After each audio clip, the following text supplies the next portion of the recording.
What a crap day. Is it supposed to be nice tomorrow? I heard it's supposed to be nice tomorrow, but it was also supposed to be somewhat nice today. I don't know if bad weather hurts or helps. I just know for cameras it probably makes things a little bit worse. And we just, Well, bright sun is not great for us either. Rain is not great, but a little bit. protest bad weather does not help when it comes to like rally and protests, right? I mean, who wants to come out in bad weather? I do like good weather. All of our previous ones have had pretty good weather. You know. Yeah. So this is probably the one that's getting the most press.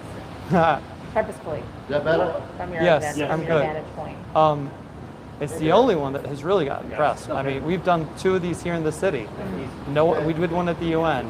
We sent the press release. We have Cision, so we got all your emails. We sent it out to everybody. Yeah. Maybe you didn't get it personally, but we did everything we could to make people aware of it. And we didn't actually necessarily anticipate this one getting as much coverage as it has, but slow news week, I guess. Yeah. So.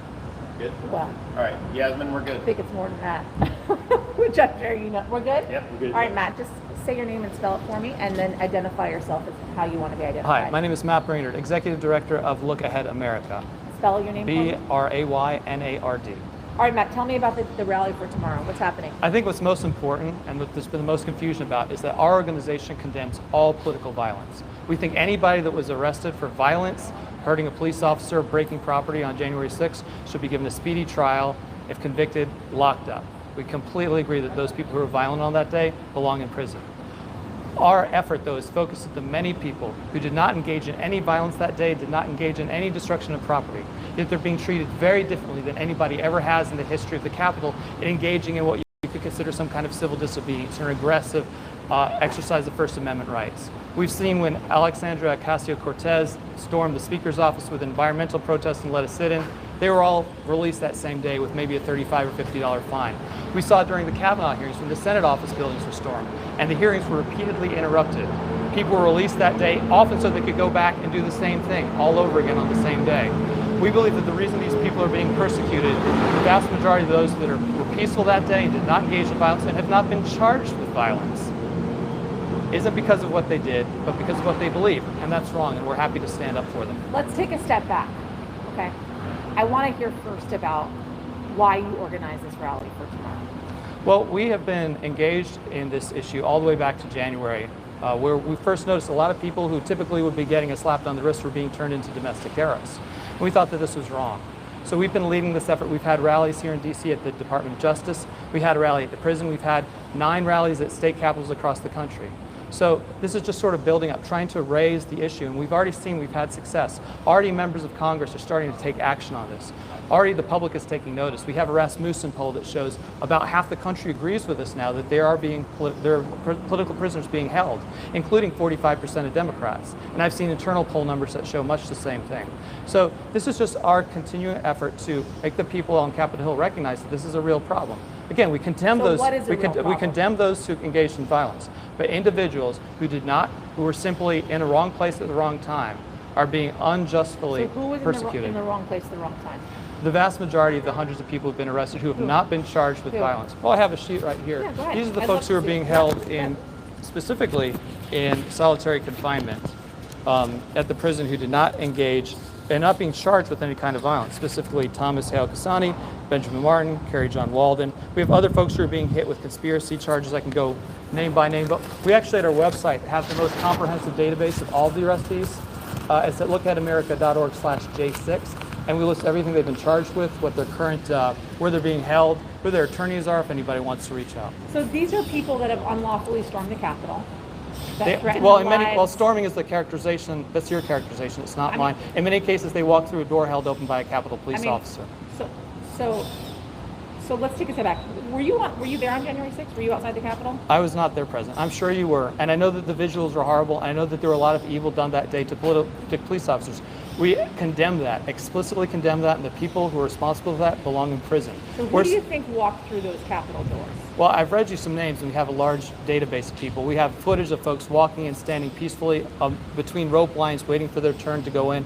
We're going to start doing a podcast where we're going to interview these political prisoners where they tell their story of exactly what they did that day. I was there, and people were storming the Capitol. They were hanging from the rafters. I don't disagree They that there were were people, but breaking windows. here's the question for you, okay? Do you think They that some... entered the chamber calling for the life of the vice president and the speaker of the I House. believe that anybody that engaged in violence that day belongs in prison. But do you believe that somebody who did not call for anyone's death, who was there that day, who got caught up in a protest, walked through an open door to the building, took a selfie or something, walked out, that they deserve 9 months in solitary confinement without being convicted pre-trial? Do you believe that's just? People that are, well, it's not, I mean, I'm not the one being interviewed here. You are. Right, but you're the one with People moral... that are Hold being- on. No, You're no, making people that are accusations. being- You're making... Okay. I'm not making any accusations. I'm just telling you what I saw there. I mean, I stood Right. outside the Capitol. I was one of the only correspondents left standing at the end of the day. I understand. I saw what was happening inside the Capitol building. Do you believe that everybody that walked into that building deserves 9 months in I'm solitary not the one confinement? being interviewed, Matt. I understand that, but I'm answering your question with a agreed question. to come listen, as a journalist, I'm here to interview you. I'm not here to give you my opinion as to what happened. I understand. That day. I'm just telling you what I saw with my very own eyes. What is And your the question lives- for me? The question for me is, No, for me. the question for you is, why is it you feel as if those people that stormed the Capitol should not be prosecuted, should not be held accountable? I don't think that they should be prosecuted in the manner that they have been, because we've seen this happen over and over again in the past, where it was stormed by people who did the exact same behavior and were let off same day with a $35, $50 fine. That is disparate. And if you ask me a question, I will answer. You're comparing this Let me to help you keep interrupting me. AOC's sit-in? From You're the comparing same- the look, Capitol I'm- violence to AOC's You're trying to sit-in? paint everybody there with the same nasty visuals of people doing horrible things to police officers that we've all seen. But not everybody that was there that day engaged in that. And we have evidence of that. We have video footage of that, and so do you. It's simple. Do you think that somebody who did not engage in any violence, most of the people who have been arrested have not been charged with violence or assault or destruction of property. They're charged with parading, trespassing. We have one person in solitary confinement charged with threat of conducting interstate commerce. That's what he's being held in solitary confinement for. It's unjust. And I know that a lot of people watching this, they hate Donald Trump. And I get that. I'm not arguing with them. But just because they hate Donald Trump doesn't mean they have to hate what we're fighting for, because it's blinding them to a grave injustice being committed by their government against these patriots. I mean, factually, they're not hundreds of people being held unjustifiably. No, but Factually, no, I didn't say the that. people that are being held. I didn't say that. Factually, the people that are being held are deemed flight risks. The people that are being held Yet- threaten the lives of police officers. Yet and so many reach Capitol grounds people, not all of unjustifiably. them. I have the list of charges. I have a database. I'll share you this list. I'll be happy to send it to you. That shows many of the people still being held are not accused of violence or threats or anything like that. And many of the people that were charged with threatening police and assaulting police have already been released on home arrest. So why are these other individuals who are not charged with anything nearly so bad still being held as political prisoners? Do you think that people that breach Capitol grounds do the right thing? No, it was stupid. I think it was All of naive them, on their every part. single one of them. Everybody that entered the Capitol illegal, it was stupid. It gave a tremendous gift to the political left in this country. The thing is, they want to see people like me. They want to see us resort to violence. Because when you resort to violence, they can send the FBI after you and arrest you. When we have what we're going to have on Saturday, which is a peaceful protest, a peaceful First Amendment exercise of our rights, that's what they see as a threat. And that's why you see these fences going up. So, do you feel as if, at all, this protest that you're having tomorrow will, in some way, shape, or form, be seen as supporting those people that breach Capitol grounds? Especially since you're standing here in front of me saying that was not the right thing to do. It was not the right thing to do, but the way they're being treated should be the same way everyone else is treated that did the exact same thing, which I'm sure you witnessed during the Kavanaugh hearings, during AOC's raid of the Speaker's office, and at the White House just 2 months ago.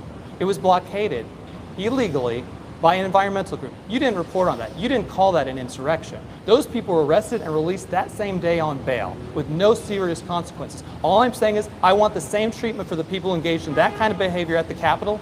Otherwise, this is completely immoral and unconstitutional. And we also believe that in no police department is it acceptable for that police department to clear itself after shooting an unarmed citizen. Imagine in Minneapolis if Derek Chauvin had been cleared by his police department and they said, hey, we looked at it, it's done. It's happened a lot before. It And has it's wrong, happened. and it is completely It's wrong. happened before. And your audience agrees with us. The more they understand what's happening, the more they realize they're on our side. It's Do you think- unacceptable that Ashley Babbitt did not get a full public investigation into exactly whether it was justifiable or not that trigger Do you gets think pulled. Ashley Babbitt, that the officer that killed Ashley Babbitt, did not feel as if his life was being threatened, as he was being I think there squeezed needs to be a between two public doors? I don't know his state of mind. I think that there Do needs you to be. remember the video? I of think the there shooting of needs to Ashley be. Babbitt? I think there needs to be a public investigation, and I know you and your audience agree with me that it is immoral and wrong for a police department to clear itself when an unarmed citizen is That's shot. not the question. That's Did my you see question. the That's what we're video- protesting Did you for. see the video of when Ashley Babbitt was shot? I saw it. Yes, And did you see the officer that shot her? we saw his Do you hand. remember how he was being squeezed? Do you remember All of the questions do you you're remember the asking, threat you may against him? be completely right in the point you're trying to make, but it deserves a public hearing, a public investigation, which has not happened and should happen every time a cop shoots an unarmed citizen, regardless of the Do circumstances. you feel like the CPD officers should have been under threat the way in which they were on January 6th? I don't Was think that any. justified? I'll repeat it again because you've asked the question. I don't know why you're asking again. We oppose and condemn all violence, all violent action that happened on January 6th at the Capitol. So what do you want people to take away from tomorrow? What I want them to take away is that our government is holding political prisoners. These people are being treated differently, not because of what they did, but because of what they believe. And that is wrong, and we need to stand up for them, and we need the people on Capitol Hill to do the same and demand the Department of Justice treat them equitably as the same way everyone else who stormed the Capitol in the past during Kavanaugh's hearings, at the Speaker's office, stormed occupied the outside the White House illegally just a few months did. This is completely disparate, and there are people who are being held in solitary confinement now, denied bail, not convicted, denied bail, who have no violent background, who didn't do any violence on the Capitol. And it's just wrong. It doesn't matter what your politics are, and just put aside your hatred of Donald Trump for a minute to recognize that. Why are you having this rally outside the Capitol, a place that is so politically charged, understanding what took place on January 6th? Well, those are the kinds of accusations that sort of suggest that we don't have a First Amendment. I'm not accusing you of Hey, anything. I'm answering you can ask any question you want. I can answer it any way I want. I'm answering how I want. The suggestion that somehow the First Amendment doesn't apply to people like me and people like us who are trying to stand up for what I believe is the greatest civil rights cause of our moment is ludicrous. We are entitled to our First Amendment right. We are going to have a completely peaceful protest, just like every one of our other protests has been peaceful. We believe we're entitled to that. And I will make a point is that when we had our rally at the Department of Justice, you didn't interview me. When we did it at the prison, you didn't interview me. When we were at the United Nations, you didn't interview me. We go here, I'm getting coverage. The story is getting coverage. More people are becoming aware of the political prisoner situation in our country. So already this rally is a success. How many people are you expecting to show up? Well, if weather like this, it may just be me with a megaphone. But I think the official estimate is 700. So, but it's not really a numbers game, it's a message game. And the truth is that there's going to be so much media tomorrow. We could have 10,000 people, but far more people will see it on the various networks that are covering it. Have you reached out to the former president's camp about this rally? Look, my Are you rule, looking to gain support I from them? respect your question of my rule that I always use is that I do not share our internal discussions with anybody. You could ask me if I had a conversation with the Biden administration. I would give you the same answer. I don't discuss our internal You communications used to until we're work ready. for the Trump campaign in 2015. Yes, it's a well-established fact that I worked for the campaign in 2015 and 16. Did you vote for the president in 2016 and 2020? I did, but tomorrow's event, I need to make clear, is not about who is president. It's not about whether you think the election was legitimate or not. It's not about any third-party organizations. It's solely focused on justice for J6. So please, if you want to come, don't bring your MAGA gear, don't bring your pro-Biden stuff, don't bring your third-party organization stuff. Just bring flags and homemade signs demanding justice for Ashley Babbitt and demanding justice for these non-violent political prisoners. And if there is violence at this rally, if people partake in violence or show up in any kind of political paraphernalia, what do We've they asked, expect? well, look, if you show up and you're intent on committing violence, everybody in our crowd has one of these, and you're not going to get away with it. We're going to roll tape on anybody that we see as suspicious or threatening violence or anything like that. Anybody that's not complying with our request to have politically neutral or non-political clothing, we're going to assume they're an infiltrator there to cause trouble. We also have been cooperating with the Capitol Police. Every day we're exchanging emails on logistics. We're going to do everything we can to keep people safe. We have a diplomatic security team, the same people your network calls when you guys want security for you in the field. We have those same people working for us tomorrow. We're going to do everything to keep people safe. But I will say that the threat of this boogeyman of violence has been used to attempt to shut down civil rights movements in the past, to shut down people's First Amendment rights in the past, to discourage you from being able to protest peacefully. And we're not going to be deterred. Well, I think you can understand why folks would be threatened by a rally happening They're in being front of the Capitol grounds about the insurrectionists, about the protesters, They're being about the threatened. people that stormed the Capitol and support us. They're feeling threatened, and I'm getting daily death threats because the media is misreporting that we're out there in support of all the insurrectionists, and they show a story about me, and they show police officers being beat up, trying to portray them, or trying to portray us as being supportive of them. We are absolutely not supportive of them. We are completely supportive of the people who are being over-prosecuted, who did not engage in violence. We condemn the violence. If you were violent that day, I hope you go to prison. And so does everybody at Look Ahead America and everybody coming to our rally. The reason they feel threatened is because they have had disinformation from many network reporters, network cable news, press, Washington Post, etc., misattributing what we're there and representing. Right, Matt. I think we're good. Can I Yeah. ask one follow-up? And you feel free to rephrase the question, and you can look at her. Sorry. But no. I'll give you credit for his question. But you have gone after the media a little bit, and I wonder, it feels like to me that you're doing the same thing that a lot of Trump Republicans have done with downplaying the events of January 6th. I mean, there was a constitutional duty to certify election results on that day. And we watched. I was on one side of the Capitol, Yasmin was on the other. We watched people by the hundreds literally storm into the Capitol, and it feels like you're making it sound like they were tourists on that day, and people knew they weren't. I think there's a big difference between the people who are assaulting police officers with flagpoles, baseball bats, and the innocent grandmother or the person who showed up there late after the doors were long open, didn't witness any violence, went in, walked around a bit, walked out, and then had their lives destroyed by the Department of Justice. They've lost their jobs. They've gone bankrupt. They've had to hire very expensive attorneys if they could find attorneys at all. I'm saying is we can all agree that there's a big difference between the people engaged in serious violence that day and some person who innocently, naively, and I say stupidly, but politically naively, walked in the building, walked out. Those are the people that we think are being mistreated, not treated the same way they have in the past for exactly the same behavior, explicitly because of their political beliefs. That is the only explanation for the discrepancy in their treatment. So AOC doing a sit-in is the same thing As an innocent person walking into a building, not knowing they're not allowed to walk into the building because that building is a public building almost any other day of the week. And unless you can... But these people knew what was happening. I mean, no one innocently walked into the building at that point. These people How do you were know there that the building was open, they walked in? Well, let me ask you a question. There were 6 Capitol police officers who were sanctioned for that their behavior that day. Do you know what they were sanctioned for? I'm not. I don't either, and the reason we don't know is because they haven't released that. This is a problem of transparency. They're sitting on 14,000 hours of video. Hold on. I'm trying to answer your question.